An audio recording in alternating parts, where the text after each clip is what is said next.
Thank you. Thank you for coming. Um, I am Michael. I'm from the Neighborhood Community Foundation. I'm one of the attorneys that volunteers his time. This is a nonprofit organization, but I do practice in the area of foreclosure defense. So I'm here volunteering my time to talk to you guys about foreclosure defense. Make sure you know as much information as possible and to know your rights. Legal information is not the same as legal advice. The application of law to an individual's unique circumstances. The general information presented during this public service event is not intended to be construed as legal advice, nor should it be used as such by any such person attending this event. Any legal question you may have regarding the content of this presentation or your legal rights should be addressed to a duly licensed Illinois attorney. So you should always talk to an Illinois licensed attorney about your rights. So I'm here to talk to you about foreclosure, and more than 6 million borrowers are delinquent 30 days or more. This just being last month, as reported by CNN. So we know that there's a foreclosure crisis. As recently as last month, CNBC reported, despite a seasonal slowdown in overall foreclosure activity, and a process still bogged down and backed up by the robo-signing processing scandal, the U.S. real estate market is about to be hit by another surge of bank repossession. So we're clearly not out of the woods when it comes to this crisis. Nearly 1/4 of all mortgaged homes are underwater. I think you understand what that means, hopefully. That is where outstanding loan balance on the mortgage exceeds market value. This is quoted as by the National Legal Policy Center dating back to October of 2010. Are you one of the millions of people facing foreclosure due to personal hardships such as job loss, sudden illness, divorce, excessive debt that may have prevented you from making your mortgage payments? This could follow you and follow your credit history for years. So it's very important to act. You're not alone. Currently, some 14.7 million homeowners owe $700 billion or more on their mortgages than their homes are actually worth. This as recently as November, according to the New York Times. Foreclosure in Illinois. Illinois, sadly, has the 10th highest number of foreclosures in the country, with 33,000 foreclosures in the first quarter of 2011 alone. Foreclosure. This is the legal action to force the sale of a home, lender repossession, caused by the failure to make payments on the mortgage. If you are a homeowner who is currently facing foreclosure, or if you have already been served foreclosure papers, important legal rights are at stake. The most important thing I'm trying to get across in this presentation is to do something. Sitting back and doing nothing is the easiest way for the banks to get a default judgment on you in court, and it would be that much easier for the sheriff to get you out of your house. So you have to know your legal rights and know that there's a lot at stake and you need to do something. Now I'm going to talk about the phases of Illinois foreclosure. Typically, when you haven't paid your mortgage and you're 30 days late, the homeowner receives a letter from the bank advising that they did not receive payment. 60 days late, the homeowners receive a second letter from the lender advising that they did not receive payment and they need to remit a payment promptly or face foreclosure action.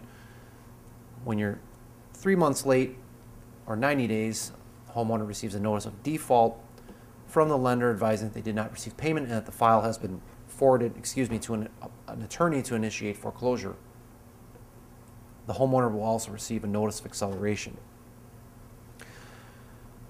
When you get into the area of 4 to 8 months late, under Illinois foreclosure law, a foreclosure is begun when the bank makes public notice that they intend to initiate a legal proceeding.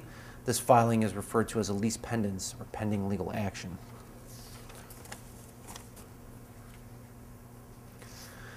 So now I'm going to talk to you about the actual process. Lease pendens is filed by the lender. You have 30 calendar days to respond to the foreclosure complaint filed in court. You either respond or you don't. Like I said, by not responding, that's the worst thing that you could do because you're basically giving up all of your rights. Luckily, Illinois is a judicial state where we do proceed through the courts through foreclosure. If you respond to the complaint, then the bank must prove their case in court. So it's the bank's burden to prove their case. You are then entitled to question whether or not the lender has the legal right to foreclose on your home. Again, if you don't respond, then the bank by default is awarded a judgment. The bank publishes a notice of sale 2 weeks prior to the sales date. An auction occurs and you are evicted. If your home sells for less than what you owe on the home, then the bank may be awarded a deficiency judgment from the court. If the bank is awarded a deficiency judgment, the bank may seek to garnish your wages. So this could follow you for years. That being said, again, it's the most important thing that you act promptly and know your rights, and don't let the banks string you along and get away with a simple default judgment. You could start a new job 2 or 3 years from now and you find your wages are being garnished because of this foreclosure action that has followed you and followed your credit history. So now I'm going to talk to you about your options when facing foreclosure. These are the various options. Number 1, repayment reinstatement. Number 2, forbearance. Number 3, selling the property. Number 4, deed in lieu of foreclosure. Number 5, short sale. Number 6, bankruptcy.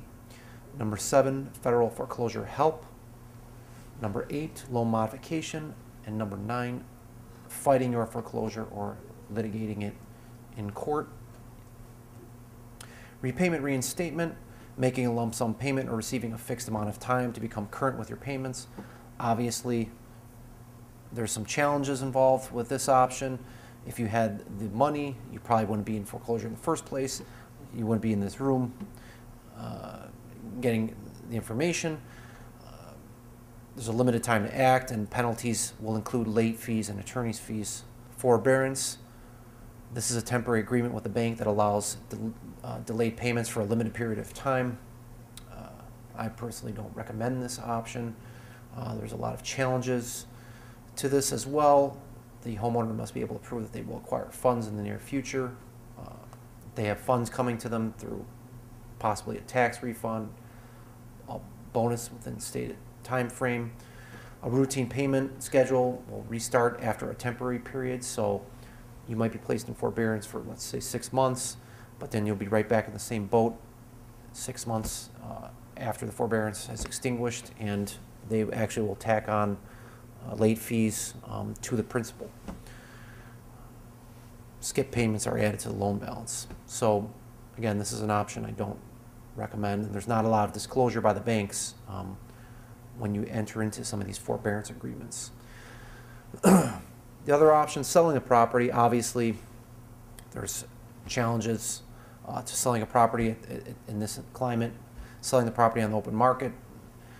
Right now, there's a flood of homes available.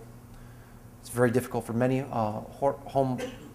potential homeowners to get financing.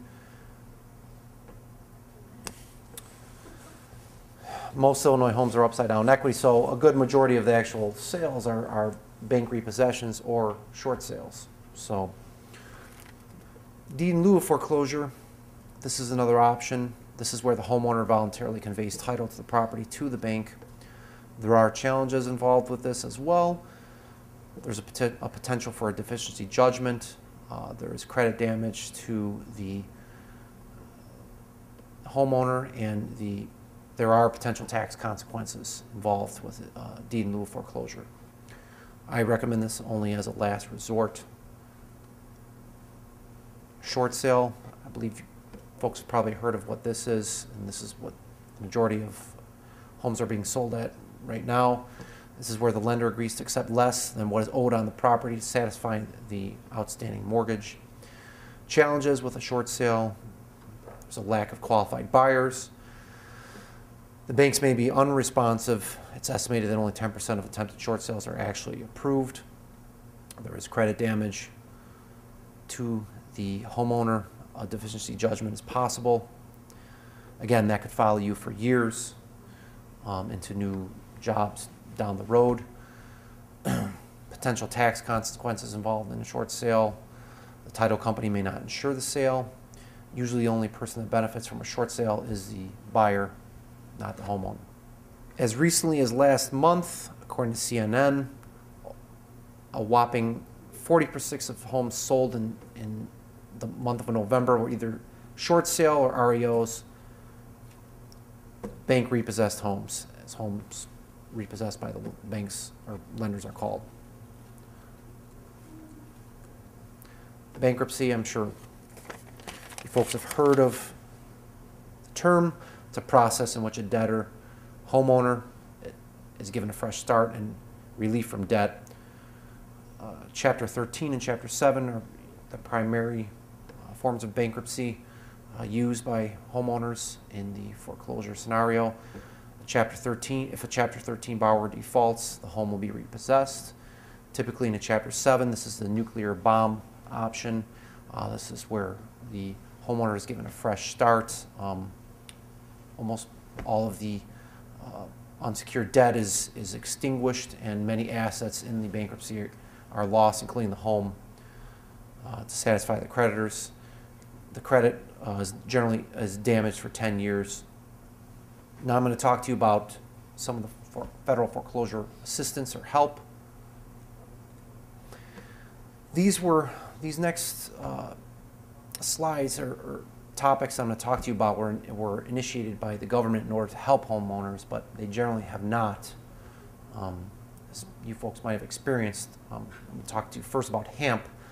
HAMP is a government-sponsored refinancing program titled Home Affordable Modification Program. It's designed to help struggling homeowners avoid foreclosure by modifying mortgages to a level that is affordable to the homeowner. HAMP has many challenges.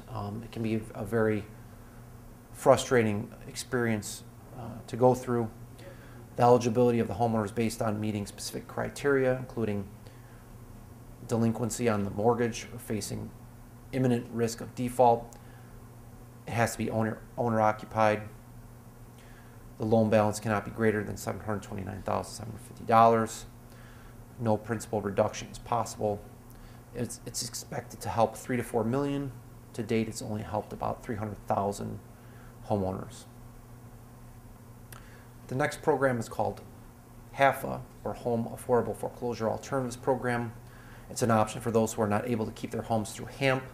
It provides incentives in connection with a short sale or deed in lieu of foreclosure. Some challenges or requirements. The borrower eligibility is based on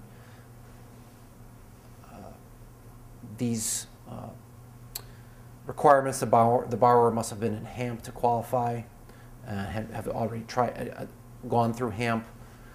They have to be willing to the homeowner has to be willing to walk away from the home itself. The program pays you generally $3,000 to leave the home, and there's no deficiency judgment. As recently as last month, foreclosure relief. Don't hold your breath throughout the foreclosure crisis.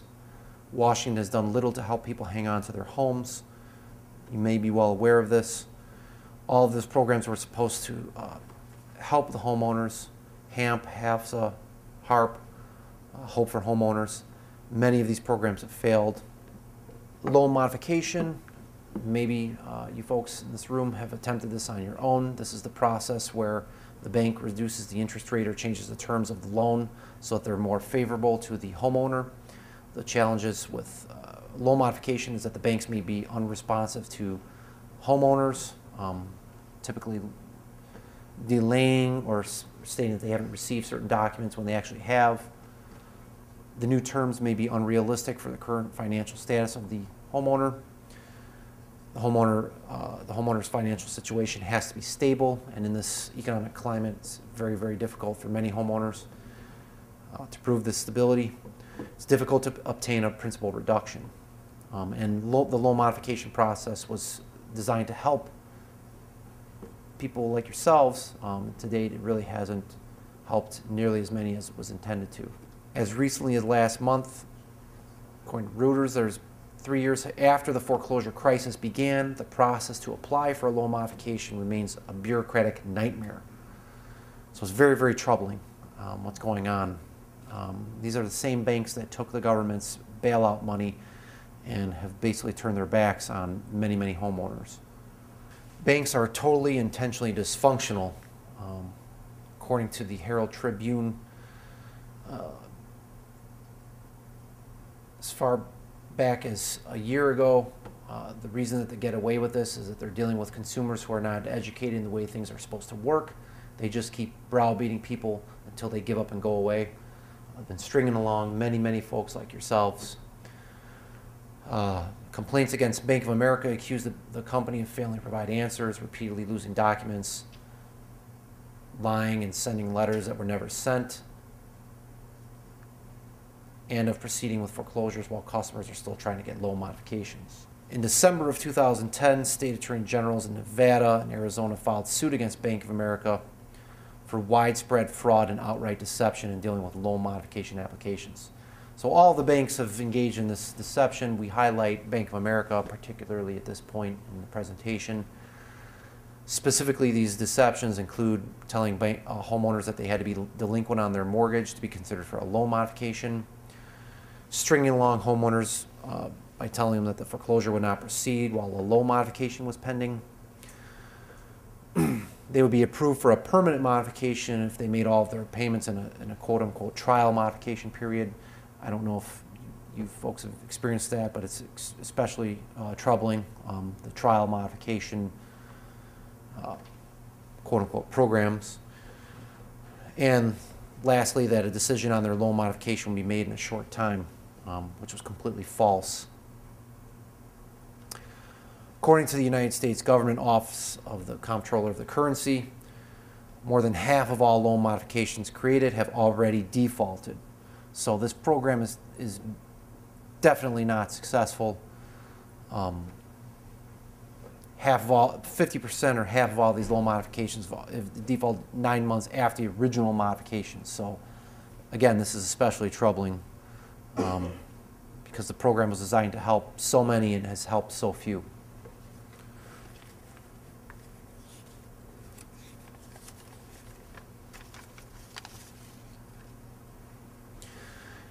As foreclosures have mounted in recent years, regulators have been trying to get banks to reduce the principal on home loans for delinquent borrowers.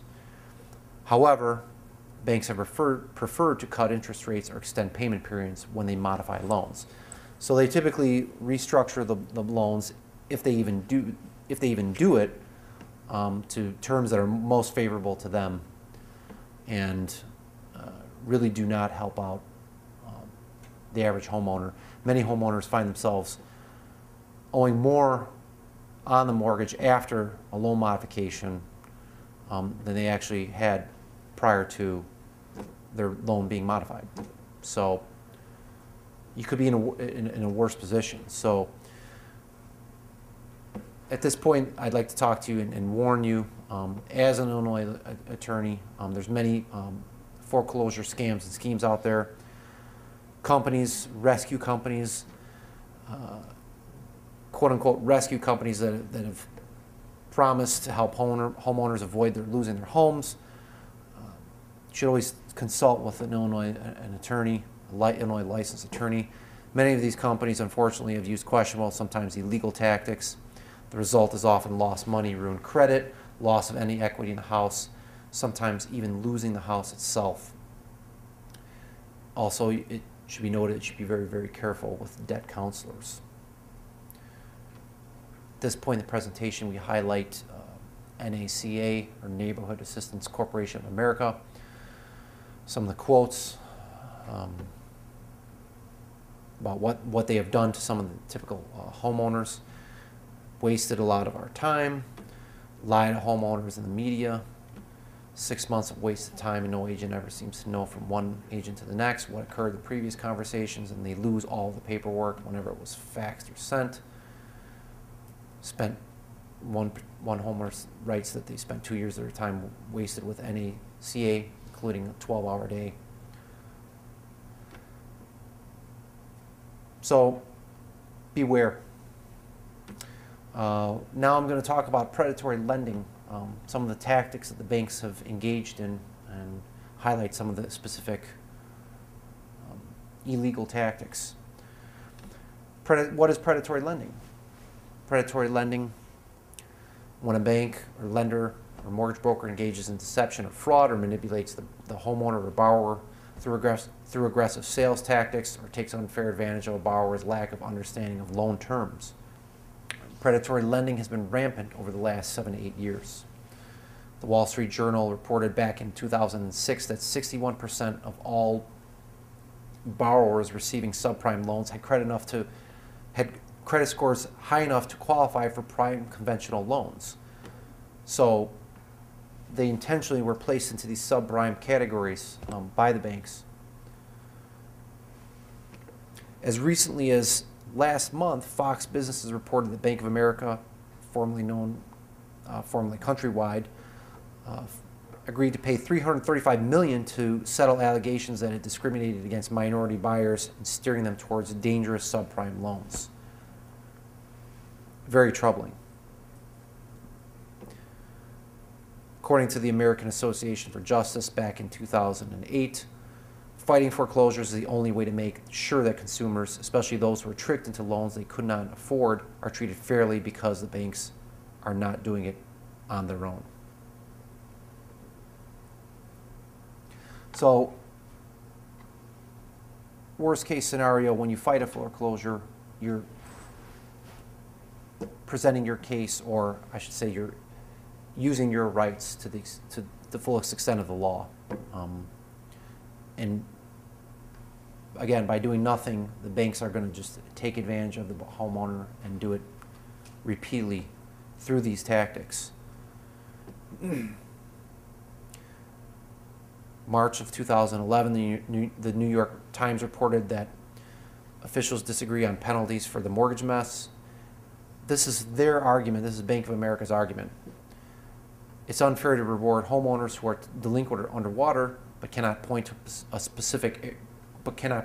specific errors in their case. So this is their excuse that they've come up with. This is the best that they can do. So again, we highlight Bank of America in particular, but all of these banks have engaged in this behavior, but it's extremely, extremely troubling. As far as recently as last month, astonishing numbers of those cases are riddled with paperwork errors, if not outright fraud. But it only comes to light if the borrower has the money and stomach to hire a lawyer and take it to court.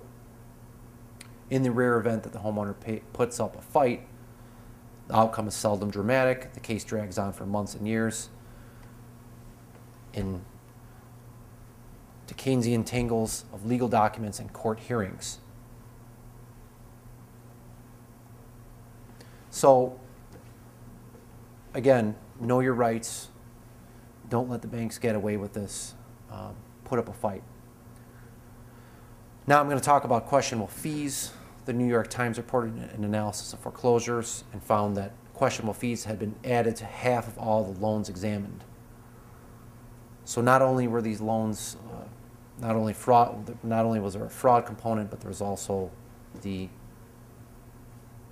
junk fees that were added onto it as another deception or add further insult to injury. So at this point, how do you know if your bank has committed some of these violations? Now I'm going to talk about some of the things to look for, which is most important, and any good foreclosure defense attorney should be looking for these, and they are there.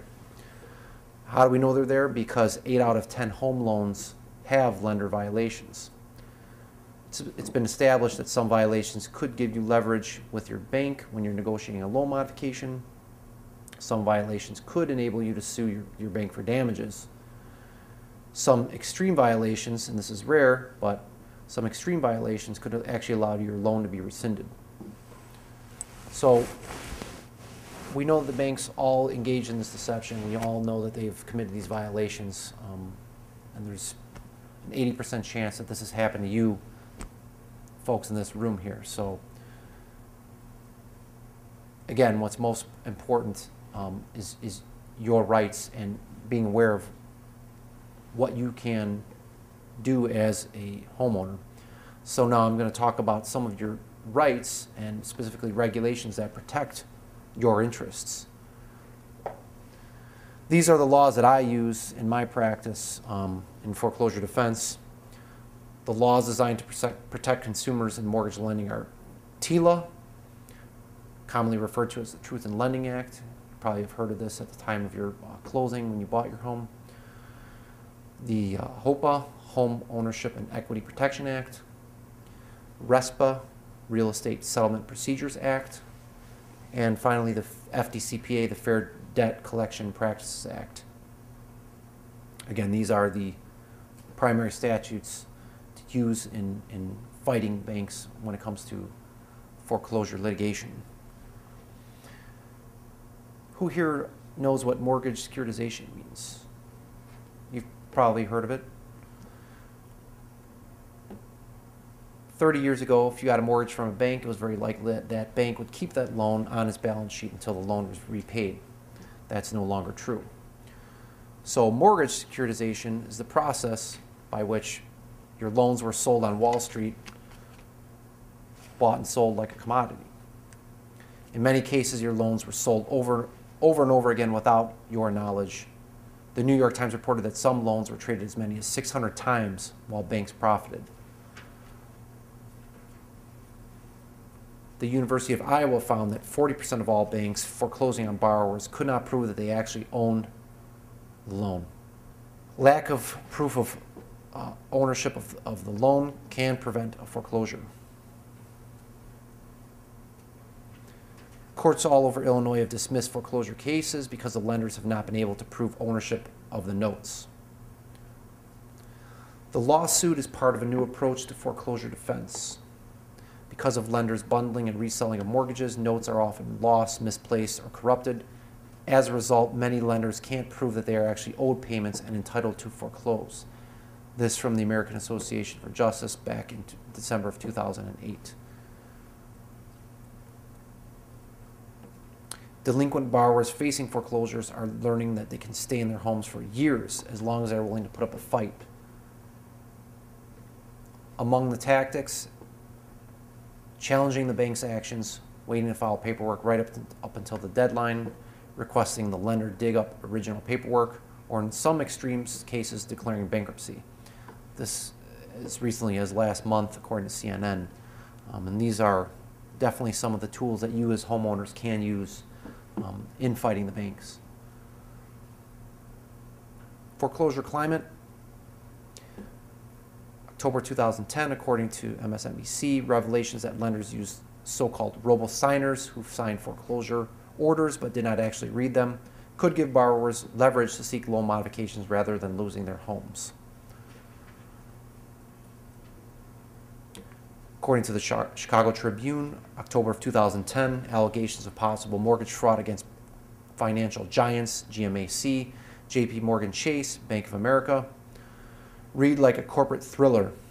Forged documents, fake social security numbers, phantom titles, disappearing paper trails, robo-signers, and mortgages sliced and diced so many times that nobody really even know who truly owns these mortgages. March of 2011, the New York Times reported all 50 state attorneys general as well as a host of federal agencies are pushing for a settlement over investigations into foreclosure abuses by major mortgage servicers that could cost the industry $20 billion or more.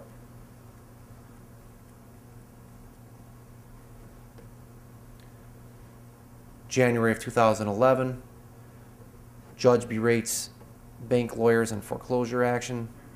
In numerous opinions, judges have accused lawyers of possibly shoddy or even fabricated paperwork in foreclosure actions when representing the banks.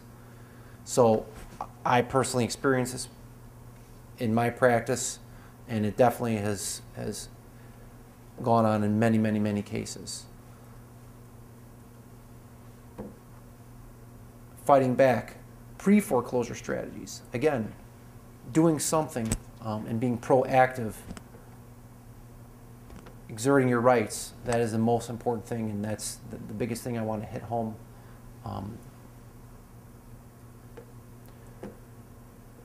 What can be done by a foreclosure defense attorney pre-foreclosure? A qualified written request, commonly referred to as a QWR, should be sent to your bank or servicer requesting specific information regarding your loan. So there's timelines to act when sending this QWR. And you have every right when you send this QWR to get all the information that you're requesting. But again, time is of the essence, so it is important to act. When the bank responds, responses from the bank should be carefully reviewed for lender violations. So after you receive this answer to your qualified written request, there should be an audit done to look for specific violations, and counsel should handle filing all necessary paperwork and all negotiations regarding a loan modification, or counsel should negotiate a short sale or deed in lieu, but that is the last option. That's when everything else has failed. But the most important thing I'm trying to get everybody in the room to understand is that you definitely have a right to review all the paperwork that you originally signed when you purchased your home, and the qualified written request has to be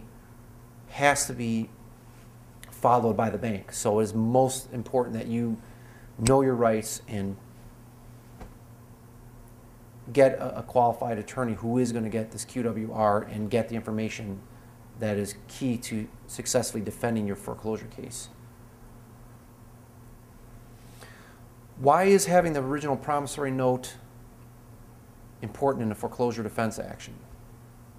The original promissory note is a live negotiable instrument like a cashier's check from a bank. This is the IOU that a borrower signs. So this dollar bill is a negotiable instrument. Your original promissory note is a negotiable instrument. If you do not have that negotiable instrument,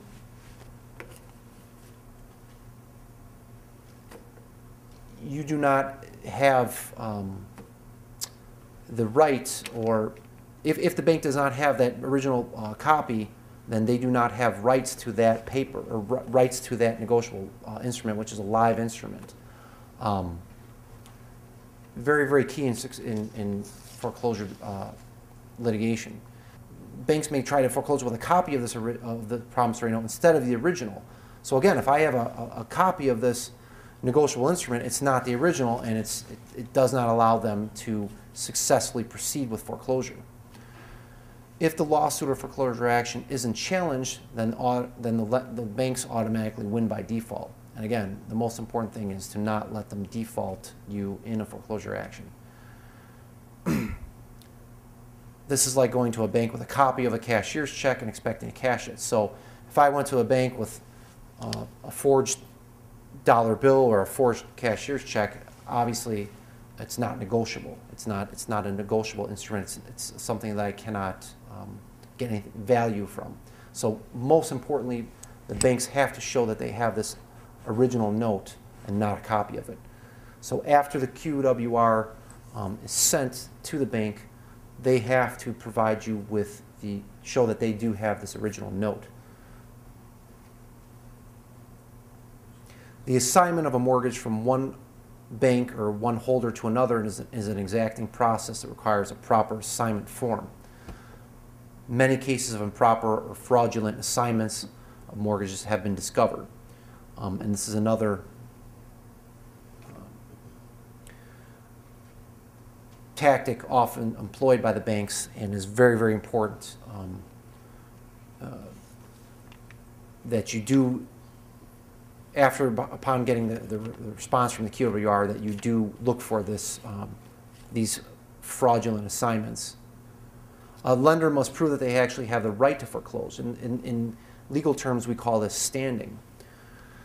So the bank, in order to have legal standing, they have to have, again, possession of the original note and proper foreclosure paperwork. So a good foreclosure defense attorney, after getting the QWR, looks for these elements.